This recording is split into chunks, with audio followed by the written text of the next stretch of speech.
Hello friends आपका दोस्त सत्यम आपके अपने चैनल एकेडमी आप अकाउंट्स एंड कंप्यूटर एजुकेशन में आपका स्वागत करता हूं। फ्रेंड्स, आज मैं आपके लिए वीडियो ट्यूटोरियल लेकर आया हूं मैथ सीरीज में। आज रोमन पद्धति पर ही बात करेंगे। तो फ्रेंड्स, शुरू करते हैं रोमन पद्धति पर। और हमने इसके पहले दो वीडियो बनाए हैं जिसमें हमने 50 तक कैसे हम लिखेंगे इसको हमने सीखा।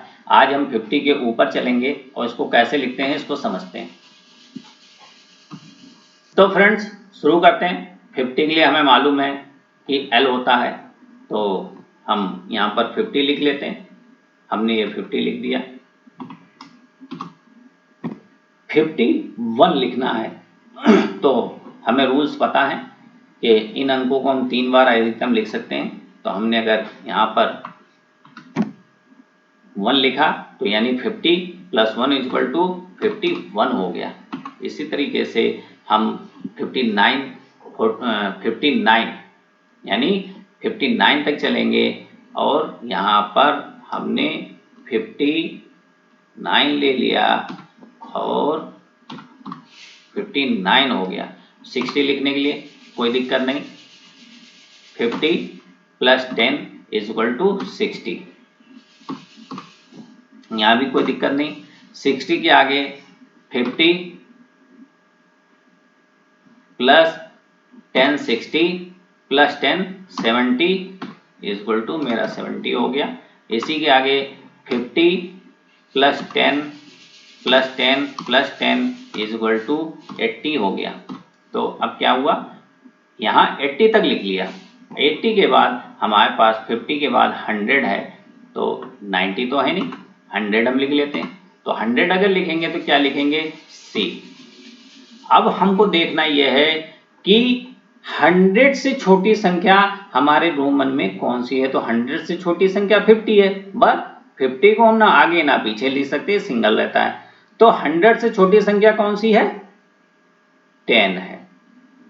यानी यहाँ पर =100 हो गई और इसके ऊपर हम आएंगे तो यहाँ पर 100 लिखेंगे और 100 हमको 90 चाहिए, तो इसके पीछे हम इससे छोटी संख्या को 10 को लिखेंगे तो क्या हो गया हमारे पास, 90 हो गया। अब हम 91 को लिख सकते हैं, 92 93 94 94 99 100। यानी हम यहाँ पर 100 तक की गिनती हमने सीख ली। अब 100 के ऊपर चलते हैं फ्रेंड्स। 100 के ऊपर चलेंगे तो 100 101, तो यानी अगर हम 1 बार लिख दें तो इसका मतलब क्या हुआ, 100 + 1। इसको बहुत बारीकी से समझते हैं। C = 100 एंड प्लस 1 = 1 1 = I = 1, यानी 100 + 1 = 101। तो हम इसको लिखेंगे 100 + 1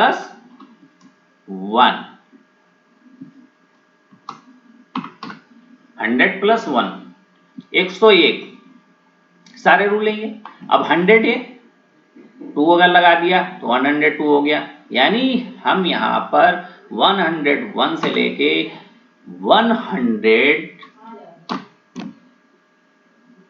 भी लिख दिया, कोई प्रॉब्लम नहीं। फ्रेंड्स, ऐसे चलेंगे तो 100 को हम यहाँ इसको 3 बार लिख सकते हैं। तो 100 को हम जैसे ही यहाँ पर आएंगे 3 बार लिखेंगे, 300 हो गया। बट अब सवाल ये है कि यहाँ अगर 300 हो गया = 300 और हमें अगर 400 लिखना है तो 400, तो क्योंकि 4 बार इसको हम लिख नहीं सकते, 500 तो है, तो हम क्या लिख सकते हैं, D, यानी क्या हो गया, 500 हो गया। बट 400 कैसे आएगा, तो 400 लाने के लिए हम क्या करेंगे, सबसे बढ़िया हम 500 को लिखेंगे। 500 लिख दिया। अब हम ये देखेंगे यहाँ पर कि 500 से छोटा क्या है हमारे पास। 500 से छोटा 100 है, 50 है, 10 है। बट यहाँ पर हमें देखना होगा कि 500 से जस्ट छोटा क्या है। तो जस्ट छोटा 100 है, यानी अगर हम यहाँ पर C को लिख देते हैं तो ये हमारा 5 माइनस 1 इज इक्वल टू 400 आ जाएगा।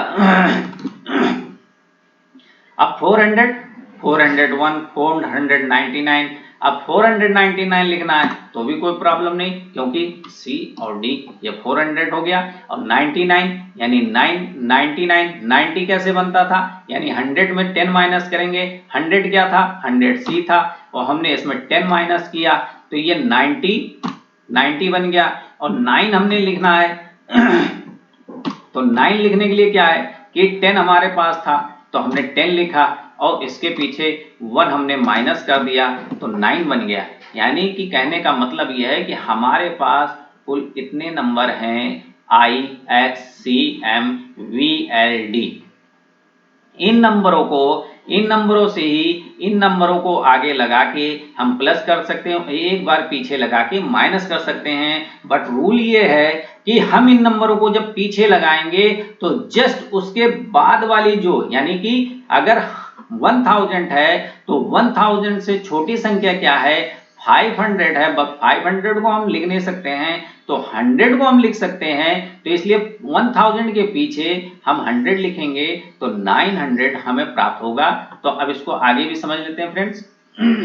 अब फ्रेंड्स बात करें तो यहाँ पर 600 भी लिख लिया, 700 भी लिख लिया, C को 3 बार लिख लिया, 800 हो गया, बट 9 नहीं लिख सकते मगर हमारे पास 1000 अवेलेबल है हमारे अंकों में, और यहाँ 1000 है तो यहाँ भी हम 1000 लिखेंगे, और चूंकि इसके पीछे जो हमारा इससे छोटा जस्ट छोटा है वो 100 है तो हम यहाँ पर C को लिख के 900 कर लेंगे।